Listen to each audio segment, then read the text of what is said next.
Okay, here are some examples of watercolor techniques. The first one we're going to start with is a wash.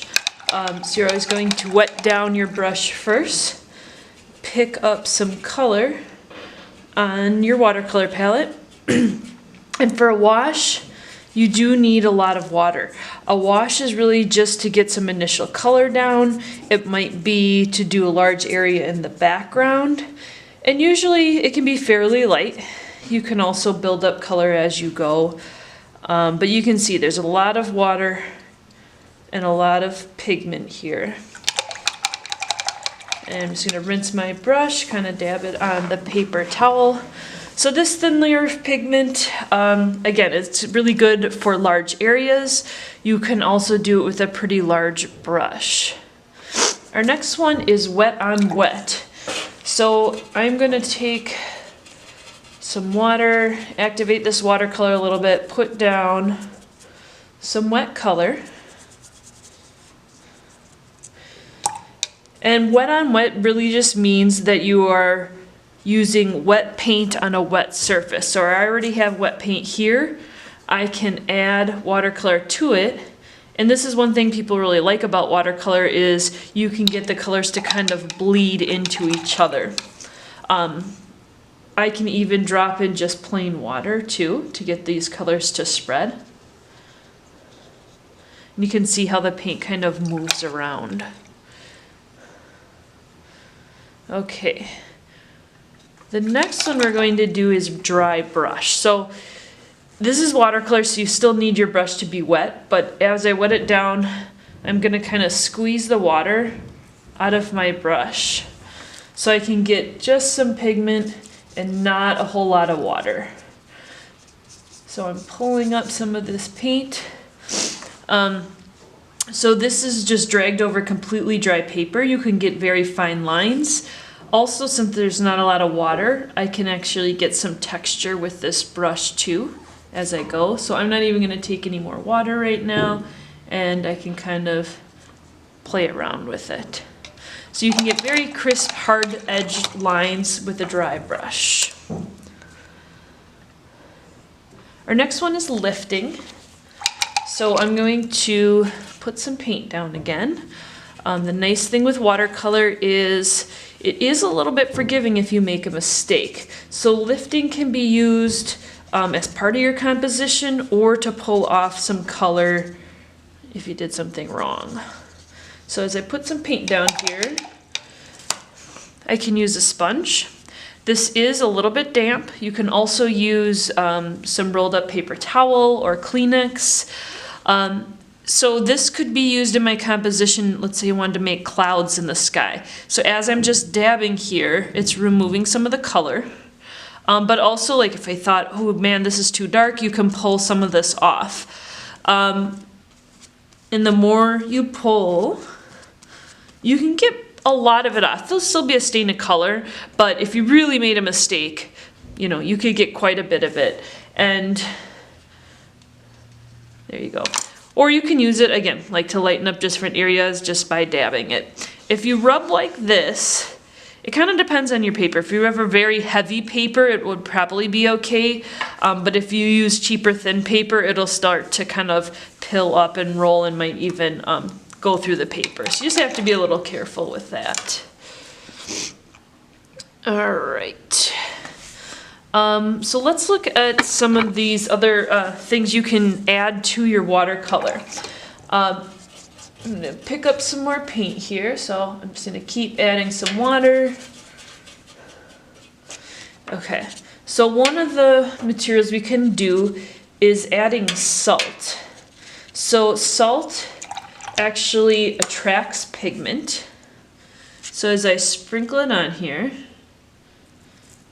I don't know if you can see this, it'll start to kind of suck up the color, and it creates some really neat effects after it dries. So if I was doing salt, I would probably leave that as it is, and then the next day or whenever it dries, then you rub the salt off when you're finished. So salt attracts pigment. The other one we're going to do is rubbing alcohol. And rubbing alcohol repels the pigment. So if I put some color down, again. And I'm gonna rinse out my brush. So you can apply the rubbing alcohol with a brush, a Q-tip, Kleenex. I'm gonna dip my brush here into the rubbing alcohol, and as you drop it, you can kind of see here, you can almost, it just moves away from the rubbing alcohol. So you can, like maybe you're doing an underwater scene, you could do this and make bubbles with it. All right. Okay, the next technique we're gonna do, and I had to wait till my wash dried, is the wet on dry. So I did this washing already, it's dry. So this is really just when you're layering color or, you know, adding more details. So I can take and just, as long as this is dry, I can paint right over it.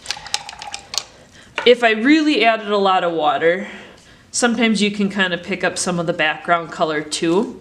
So you can definitely mix colors on your watercolor palette, but you can also layer colors right on top of each other on your paper to create some new hues. So you can kind of see what that looks like. Okay. We also have watercolor pencils.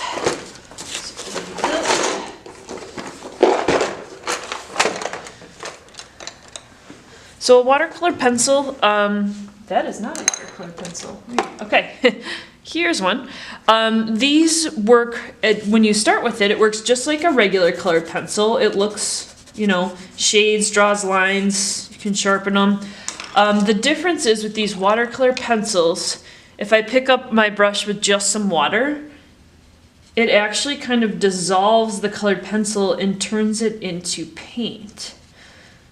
So you can add a little bit, you can add a lot. It's a way you can do some more details, but they're pretty fun to use. You can also take a color and draw through wet paint, and you'll get some kind of different effects too. You can still see the crisp line. It usually makes it a little bit darker. You could truly even take your pencil and dip it into the water and do some lines too. So when you actually try this, you'll see the consistency is a lot different than just using a regular pencil. So our last one here is the resist. So a resist is going to protect your paper. So if I was doing something like, let's go back to like an underwater scene. Maybe this was all dark blue with bubbles and wet on wet kind of flowing into each other, but I wanted a fish to be a different color. It'd be really hard to protect the edges of the fish. So you can paint this resist over the area that you want to stay white, and then you can paint right over it. It's kind of a, I don't know, it's kind of similar to rubber cement, but of course it's going to repel the paint. And the reason it's orange is just so you can see it against your white paper. And so normally, let's see if I can do this even though it's not dry. So normally you would let this dry, and then, let's see if I can get it off here. Then you can just kind of peel it off, and you'll have the white of the paper. It would be a lot more crisp if I let it dry. So the resist can be used to protect areas, add highlights, things like that.